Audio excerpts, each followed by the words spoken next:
Beamy case. Not my real name, but it's what they called me at my old job. I'm a marketing strategist and data analyst. Basically, I'm the guy who looks at spreadsheets and tells the artsy people what will actually sell. My job is to be the voice of reason in a room full of people who think a viral TikTok is a business plan. For years, it worked. The agency, let's call it Apex Strategies, was a machine. A little chaotic, deadlines were always a nightmare, but we were good. We got results for our clients, and that was the only thing that mattered. The culture was simple. Do good work, don't be an idiot. If your campaign made the client money, nobody cared if you were quiet or loud or weird. I'm quiet.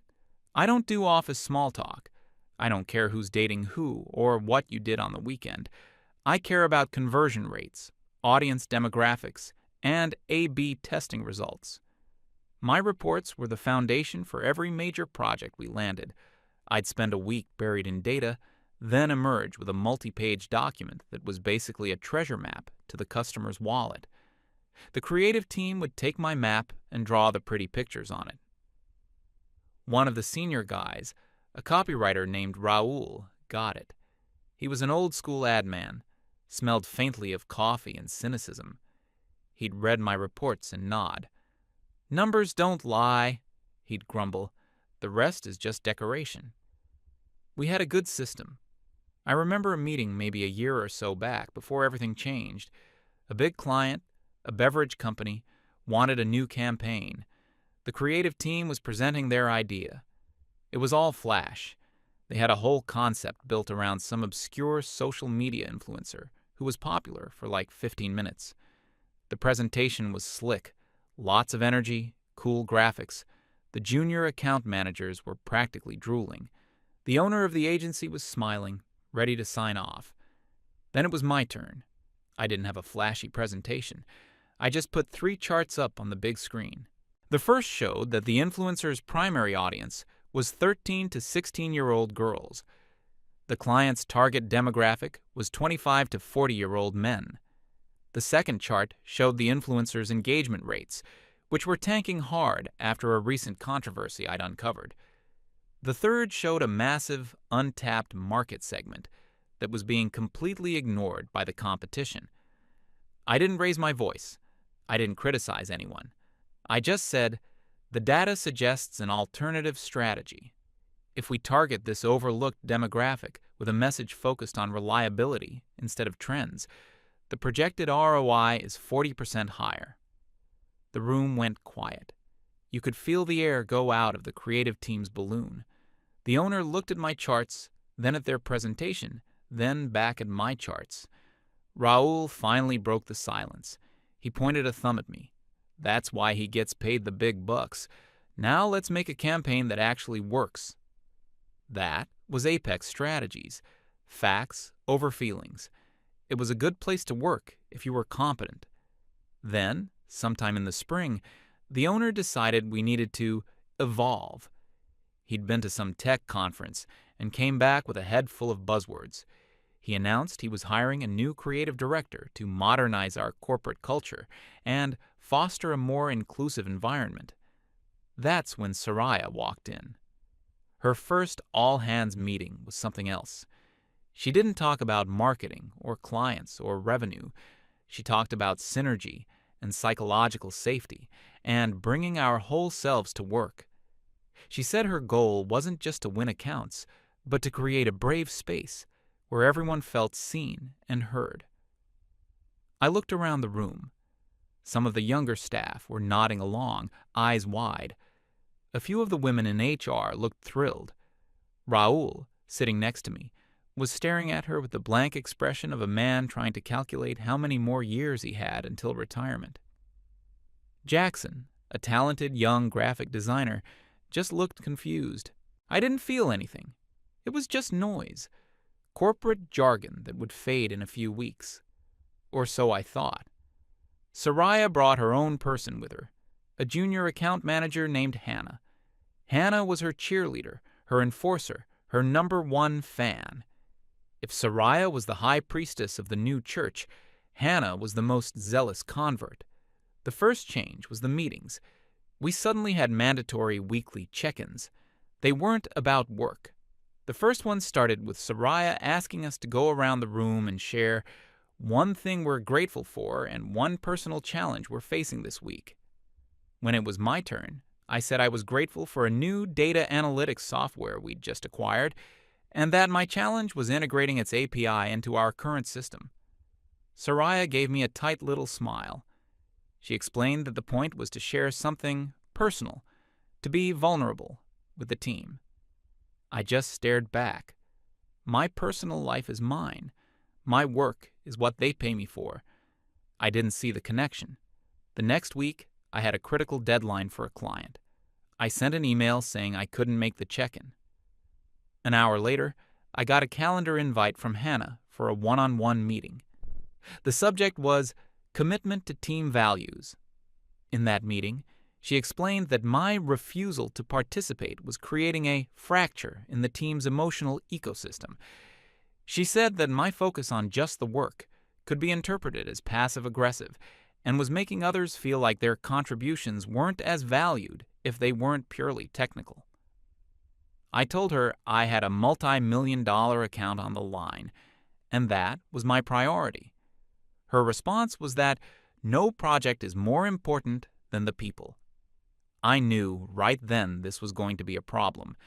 Then came the workshops. Mandatory, of course, 2 hours every other Friday. The first one was on unconscious bias. The facilitator, someone Soraya hired, had us do exercises where we had to confess our hidden privileges. I just sat in the back, silent. What was I supposed to say? I grew up in a normal, middle-class family. I worked hard in school. I got a degree. I got a job. I kept my head down and did the work. I wasn't oppressing anyone by generating a pivot table. The real shift happened during a project meeting for a new client, a men's grooming product company. The team was brainstorming ideas. Hannah, eager to impress Soraya, pitched a whole campaign centered on deconstructing masculinity. The tagline was something like, "The real grooming is on the inside." It was full of vague platitudes about men needing to be more vulnerable and emotionally open. Soraya loved it. She called it brave and subversive. Everyone else in the room was nodding along, afraid to disagree. I waited for them to finish. Then I pulled up the client's brief and our own market research on the screen. I calmly stated the facts. The target demographic is men aged 30-50. Our research shows their primary purchasing drivers are product effectiveness and a desire for a traditional, masculine aesthetic. This campaign's messaging is diametrically opposed to what the data tells us the customer wants. It will alienate the core base and likely fail. I wasn't trying to be a jerk. I was doing my job. My job was to prevent the company from wasting the client's money on a campaign that would bomb. Hannah's face went pale, then red. She didn't argue with the data. She couldn't. Instead, she looked at Soraya and said her voice was trembling a little. She said that my delivery was incredibly hostile, and that by presenting cold, hard facts, without considering the emotional intent behind her idea, I had created an unsafe environment for creativity. I was speechless. I just presented data.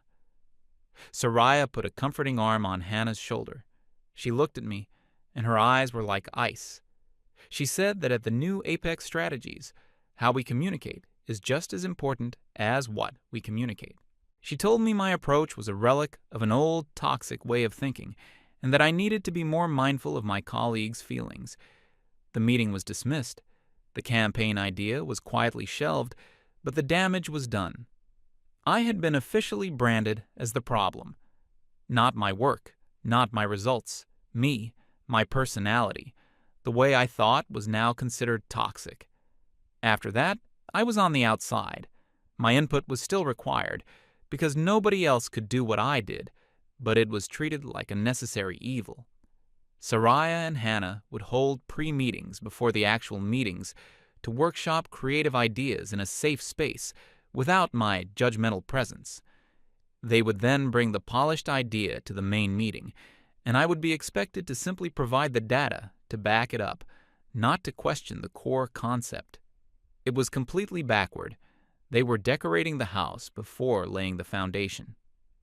Several times, I had to point out catastrophic flaws that would have been obvious if they'd consulted the data first. Each time, I was met with sighs and resentful looks.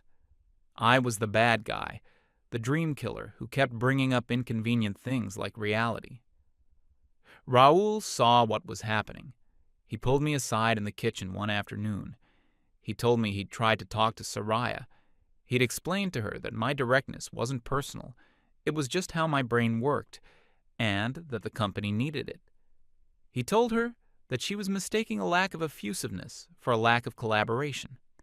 According to him, Soraya listened patiently and then told him that he was enabling my problematic behavior because of his own ingrained male biases. She suggested he attend an extra sensitivity training seminar. Raoul just shook his head as he told me the story. "This isn't about marketing anymore, Case," he said. "This is a crusade for her. And you're the dragon she wants to slay." The atmosphere in the office got weird. It was divided. There was Soraya's inner circle, mostly the younger staff who were all in on the new culture. Then there was the old guard, me, Raoul, Jackson the designer, and a couple of the other quiet, get-it-done guys in development and media buying. We just wanted to do our jobs. We started eating lunch together, mostly in silence, a sort of unspoken alliance. We didn't complain much. We just observed. We watched as budgets were approved for wellness initiatives, while our requests for essential software upgrades were ignored. We watched as promotions were given based on who gave the most impassioned speeches at the weekly check-ins, rather than on performance. It was like living in a bizarro world where all the rules had been inverted. The final straw came about a month ago. We got a chance to pitch for a massive new client, a huge international brand. Landing this account would be a game changer for the agency. It was an all-hands-on-deck situation. This was my turf. For 2 weeks, I barely slept. I dove deeper into data than I ever had before. I analyzed their competitors, their global sales trends, their social media sentiment, everything. I built a complete, multifaceted strategy from the ground up, with models projecting costs and returns down to the last decimal point. It was the best work I had ever done. It was airtight, unbeatable. The day of the final internal review, before the big pitch to the client, the whole leadership team gathered. I presented my strategy. I walked them through the data, the logic, the execution plan, step by step. When I finished, the room was silent. Even Soraya looked impressed for a second. The owner, who was actually paying attention for once, was beaming. This was money in the bank. He said it was brilliant. Then Soraya cleared her throat. "Thank you, Case," she said, in that carefully neutral tone of hers. "That was very thorough." She stood up. "But I feel it's missing something, a soul, a human element." She then presented her own vision for the campaign. It wasn't a strategy. It was a word cloud of feelings. She talked about starting a conversation, engaging with the community, and building an authentic narrative. There were no numbers, no data, no methodology. Her core idea was to launch a campaign that completely ignored the product and instead focused on a divisive social issue that was only tangentially related to the brand. It was commercial suicide. The owner looked confused. He looked from her vague, feel-good slides to my dense, fact-based report.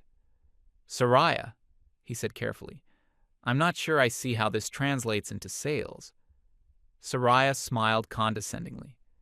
"You're still thinking in the old paradigm," she said. "Modern consumers don't buy products. They buy ideals. They buy into a story." I couldn't stay silent. This wasn't just a bad idea. It was professional malpractice. With all due respect, I said, keeping my voice as level as possible. My analysis of the target demographic's social sentiment shows that the issue you've chosen is extremely polarizing. A campaign like this would not only fail to attract new customers, it would actively alienate a projected 60% of your existing loyal customer base. I pointed to a chart in my report. The potential brand damage is catastrophic. Then I pointed out a logical flaw in her creative approach that was so basic, a first-year marketing intern would have spotted it. I wasn't attacking her. I was saving the agency from self-immolation. But she didn't see it that way. Soraya's face turned to stone. In front of the entire leadership team, including the owner, her professional composure finally cracked. Her voice was low and shaking with fury. "This is exactly what I'm talking about," she hissed, pointing a finger at me. "This is the toxic, masculine need to tear down a woman's creative vision with logic and facts. This isn't collaboration. This is sabotage." She turned to the owner. "I cannot work in an environment where my leadership is constantly being undermined by this kind of aggressive, condescending behavior." The room was dead silent. Nobody knew what to say. The owner just sat there, looking like a deer in the headlights, completely lost. Soraya gathered her things. "This meeting is over," she announced, and stormed out of the room. Hannah, of course, scurried out right behind her. I just sat there, my presentation still glowing on the screen. Raoul caught my eye from across the table. He didn't say anything. He just gave me a slow, grim nod. A nod that said, "Well, that's it."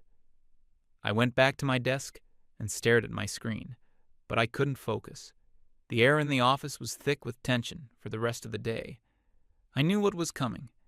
It was no longer a question of if, but when.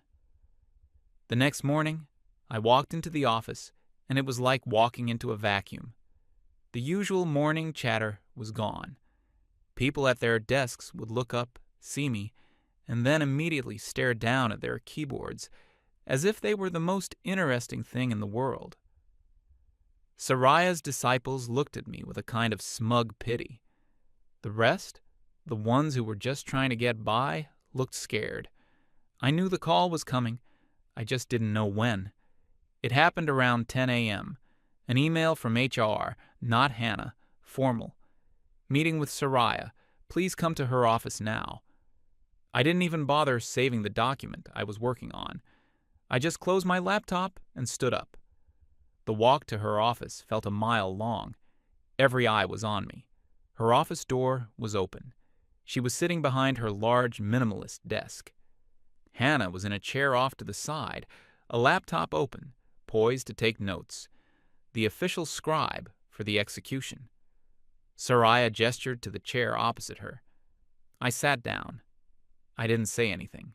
She started by saying how much they valued contributions to the team, and how they were trying to build a forward-thinking and emotionally intelligent workplace. It was a script. She was reading from a mental teleprompter full of HR-approved phrases. She said that despite multiple attempts at coaching and dialogue, my behavioral patterns had not aligned with the core values of the company. She never mentioned my work. Not the quality, not the results, not the revenue I had generated. None of that was relevant anymore. She talked about my failure to integrate.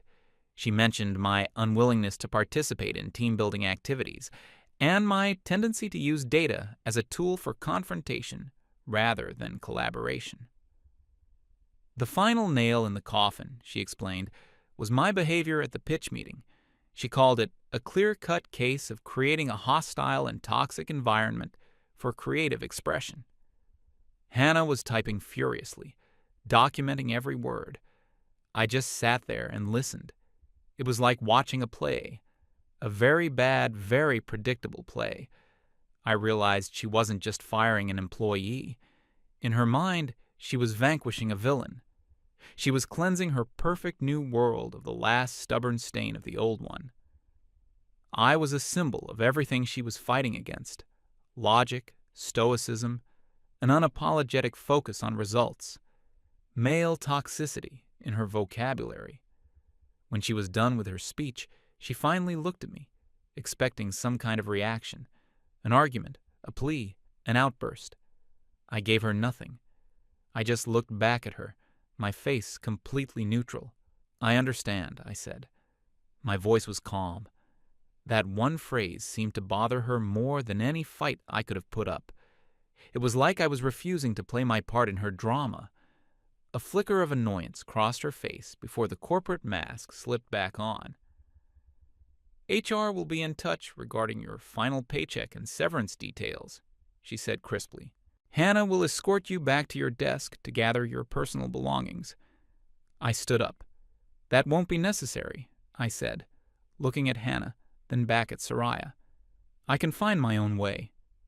I turned and walked out of her office. The walk back was different. People weren't pretending to work anymore. They were just staring. I got to my desk and pulled out the empty cardboard box I'd stashed under it weeks ago.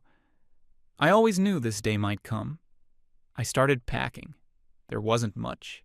A few reference books, my favorite coffee mug, a small framed photo of my old dog who passed away years ago, a couple of notebooks filled with scrawled equations and charts, the tools of my trade, the artifacts of a job well done. The office was so quiet you could hear the hum of the air conditioning. Then, another sound, a loud, sharp clap. I looked up. It was Raoul. He was standing at his desk, having just slapped it with his open palm. He was looking straight at Soraya's office.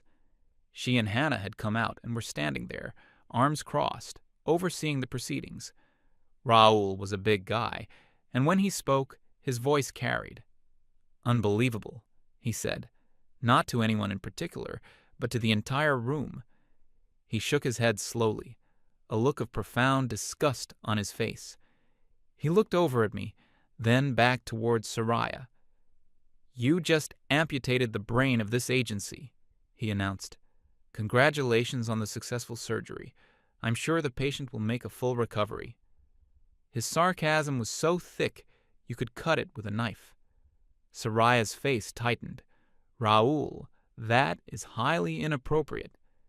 He ignored her. He turned to his computer, clicked his mouse a few times, and the office printer whirred to life. He walked over to the printer, picked up the single warm sheet of paper, and strode right up to Soraya. He held it out to her. "I quit," he said, effective immediately.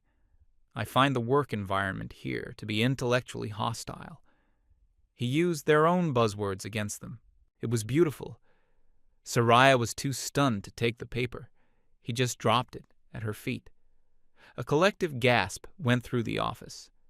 Raoul was a fixture, an institution. He'd been there for over a decade. Then another voice.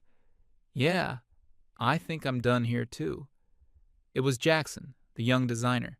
He was standing up, taking off his expensive headphones. He looked at Soraya. "I came here to learn from the best.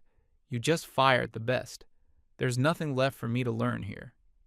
He walked back to his desk and started unplugging his custom-built computer. Before Soraya could even process that, another man stood up, the lead web developer, a quiet guy who built and maintained the entire back end of all our client websites. He was a wizard, the only one who understood the labyrinth of custom code that held everything together. He didn't say a word. He just put on his jacket, picked up his backpack, and walked over to Raoul. He gave him a nod, then looked at me. "Good luck, Case," he said quietly. It was more than he'd said to me in the past year. He walked out the door. No resignation letter. He just vanished. A fourth man stood up, the head of media buying, the guy who managed millions of dollars in ad spend every month, the guy who had all the relationships with the ad networks, the guy whose phone number was on all the critical accounts. "My job is dependent on accurate analytics," he stated calmly, looking at Soraya. "The source of those analytics is no longer with the company. Therefore, I can no longer perform my duties effectively. This is my 2 weeks' notice, but I'll be using my accrued vacation time starting now." He was gone. It was a rout, a total collapse. In the span of less than 10 minutes, Soraya had gone from a triumphant manager firing a problem employee to the captain of a sinking ship who had just watched her entire engine room crew walk off the job. I finished packing my box. Raoul and Jackson were waiting for me by the elevators. I walked past Soraya and Hannah. They were frozen, their faces a mixture of shock, fury, and dawning panic. I didn't say a word. I didn't look back. The elevator doors closed, and the three of us just stood there in silence for a moment. Then Raoul let out a long, slow breath. "Well," he said, a small, grim smile on his face, "that happened." We found out what happened next in pieces, from a couple of sympathetic former coworkers who were still inside. Apparently, after we left, Soraya tried to rally the remaining troops. She called an emergency all-hands meeting. She gave a speech about how this was a positive turning point for the agency. She said they had shed the last vestiges of the old toxic culture, and that now they could truly flourish as a cohesive, collaborative, and forward-thinking team. She called the mass resignation a coordinated act of patriarchal resistance to female leadership. The problem was, while she was giving her speech, the real world was intruding. The first call came during the meeting. It was the massive international brand we were supposed to be pitching. Their VP of marketing was on the line, asking for the preliminary data models I had promised to send him that morning. Soraya, flustered, took the call. She tried to explain that they were refining the strategic vision. The VP, a no-nonsense numbers guy, cut her off. He didn't care about the vision. He wanted the data. She had nothing to give him. She couldn't read my reports, let alone explain the complex models I'd built. She asked for an extension. The VP said, "Don't bother," and hung up. The pitch was dead. A multi-million-dollar opportunity gone. While she was reeling from that, the second crisis hit. An intern accidentally deleted a critical block of code from the website of their second-largest client. The entire e-commerce section of the site crashed. The client was losing thousands of dollars every minute. They called, screaming. Soraya paged the web developer. Then she remembered. He was gone. Nobody else knew the system. He had built it. It was his baby. They tried to call an outside contractor. The contractor looked at the code and said it would take him a week just to figure out what was going on. Panic was setting in. Then the third wave hit. The regular, everyday clients. The calls started flooding in. Where is my weekly performance report? Why has my ad campaign spending suddenly stopped? I need the analytics for the Q3 review, and I need it now. These were all tasks that I, or the media buyer, or the developer had handled. The people left in the office were the creatives, the account managers, the HR staff. They didn't know how to run the engine. They only knew how to paint the car. Hannah was reportedly running from desk to desk, trying to put out fires, but she had no idea what she was doing. She was an expert in feelings, not in Google Analytics. The whole agency was grinding to a halt. Work wasn't getting done. Deadlines were being missed. Clients were furious. The final blow came that afternoon. The owner, who had been on a golf trip, finally started getting calls, not from Soraya, from his angry clients. He called into the office, and according to the person who told me the story, he wasn't screaming. It was worse. It was a cold, terrifying rage. Soraya picked up the phone, and he just asked one question. "What did you do?" She launched into her pre-rehearsed speech about coordinated sabotage and toxic male employees. He cut her off. "I don't care about your workplace drama," he said, his voice dangerously low. "I care about the fact that our biggest client just called me personally to tell me we're fired, and that our second biggest client is threatening to sue us for breach of contract. Fix it. Now." He hung up. She couldn't fix it. There was nothing to fix. The vital organs of the agency had been ripped out.